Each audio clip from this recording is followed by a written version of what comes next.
Fala galera, beleza? Sejam bem-vindos a mais um vídeo. O vídeo de hoje a gente vai trocar uma ideia sobre o XPCI, fundo de papel da XP. Vamos ver como é que ele tá.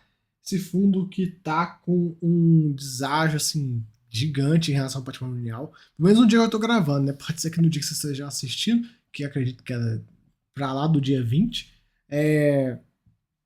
a cota pode ter se recuperado ou pode ter caído mais ainda, né? Ele começa fazendo um comentário sobre o cenário macro, cenário de FIX, encerrou o ano praticamente andando de lado. Olhando assim de forma isolada, você fala, não, que bosta, né? Muito ruim. Mas se você pegar, por exemplo, os REITs lá nos Estados Unidos, caíram pra caramba. Então, tipo, foi ruim. De certa forma, olhando assim, você fala, foi. Mas comparado ao resto do mundo, foi muito bom. Enfim, ele colocou o seguinte, né, que a gente vai ver isso acontecendo cada semana, né, cada segunda-feira que sai um boletim Focus, eles estão revisando a inflação para cima, inflação para cima, inflação para cima. A gente tem que ficar esperto com isso aí, né? Ficar esperto com isso aí. Pode ser que dê uma reacendida boa na papelada, né? O fundo comprou 30 milhões aí do CRI da Tecnisa, a gente vai comentar disso já já.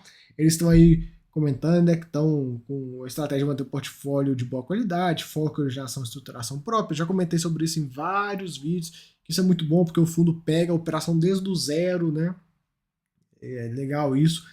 Pô, e o fundo ele também está falando o seguinte: um ponto que a estratégia de giro que ele estava realizando foi temporariamente, digamos, suspensa, não por ele, mas pelo cenário macro que a gente está vendo. Essa questão toda da desconfiança dos mercados em relação ao compromisso fiscal e tal, jogou as NTNBs lá para cima. E o que acontece quando as NTNBs vão lá para cima? Os CRIs perdem valor. E aí, como é que você vai gerar CRI?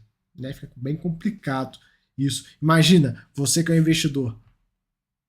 No caso, a gente que investe no a gente não compra CRI diretamente, mas imagina você que é um investidor que compra CRI diretamente. Um tubarão aí. Você tem duas opções. Você tem um tesouro, NTNB, zero risco, e você tem um CRI. Imagina que você tem um CRI IPCA mais 7 na mão para você comprar. E aí NTNB bate IPCA mais 6,5. E aí, qual que você vai comprar? Então, ou até um cenário um pouco mais extremo, né? Você tem um CRI 6,5 e NTNB 6,5. O que você vai comprar? Então, com essa alta que teve, isso dificulta todo tipo de ganho de capital, de giro, os CRIs perdem muito valor, e aí o fundo fica meio travado. Ele coloca os negócios, né? Cenário atual de juros, a mesma notinha que está lá no relatório do MXRF, né? A gestão entende portfólio mais baixo risco fazendo sentido, tudo mais, perere parará. O fundo teve um resultado de 96 e ele pagou bem menos que isso, né? A gente vai ver isso já já. E o fundo tem uma reserva acumulada de 70 centavos por cota, lembrando de correção monetária que está acruada dentro dele. Tem uma alavancagemzinha pequenininha, 7% do PL. Aqui, ó, a gente consegue ver, gerou 96, pagou 72. Pagou bem abaixo, né? Acho que ele quis é, é, remontar as reservas que ele tinha. Aqui, questão do valor patrimonial, a cota tá tipo R$ 80. Gestor, taxa de administração, que é ok, né? Aqui a questão do resultado, ele sofreu na deflação, mas já está voltando, né? A gente tem que considerar a linha a cinza, né? Não a azul, que a azul foi o que ele distribuiu, a gente quer ver o que ele teve de resultado. Ele veio sofrendo com a deflação, mas assim, até que ele não sofreu tanto, né? A gente vê fundos aí que pagaram 30 centavos, menos, mais, enfim. Ele até que se tá, já tá. E a recuperação dele é bem legal, né? Ele já voltou para o patamar de 96 centavos, que é um patamar aí, se você olhar no último ano, não é um patamar tão ruim, né?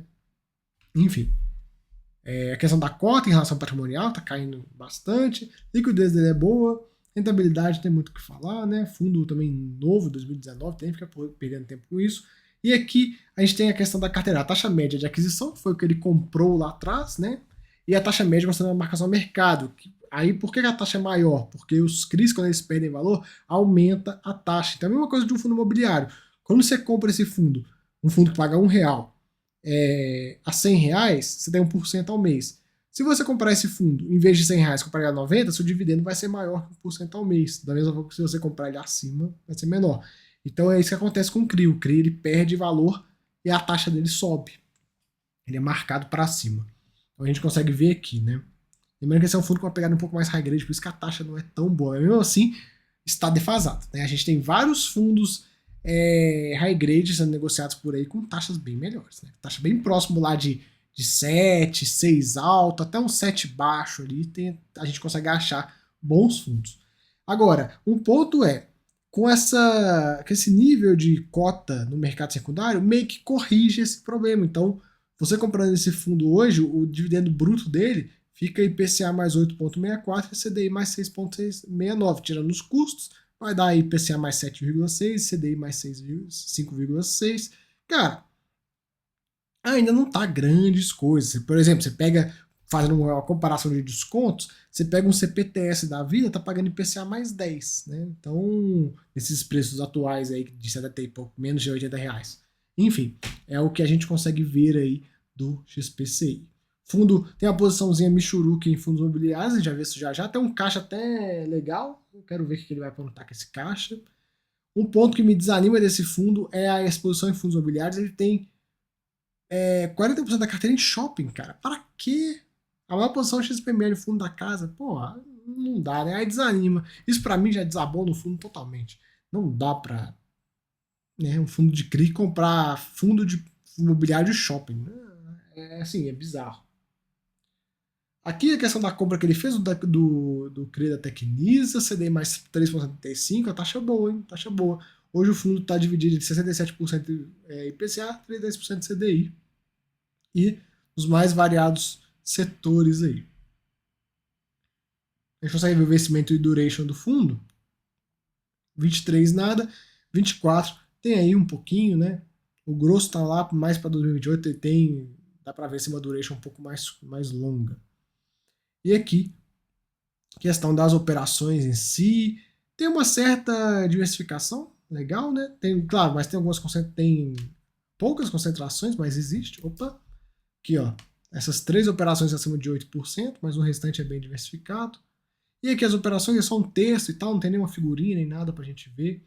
Mas é isso aí. Então, galera, XPCI é isso aí. O deságio ajuda a compensar um pouco essa questão da taxa da média da carteira, que não está muito boa, dá uma corrigida nisso, mas de toda forma tá bem aquém, né? Esse fundo ele precisa reciclar essa carteira dele urgente, mesmo que venda no prejuízo, não importa. Cara, a gente vê alguns fundos de CRI, até o FOFs que tem CRI no meio, vendendo posições no prejuízo, e cara, faz total sentido. Fez total sentido. A gente vê aí que no final a estratégia deu certo, né? E quem ficou de braço cruzado tá numa situação um pouco pior. Enfim, é isso aí que a gente tem. Então, se você gostou do vídeo, se inscreva no canal, dá aquela moral. Valeu, fui!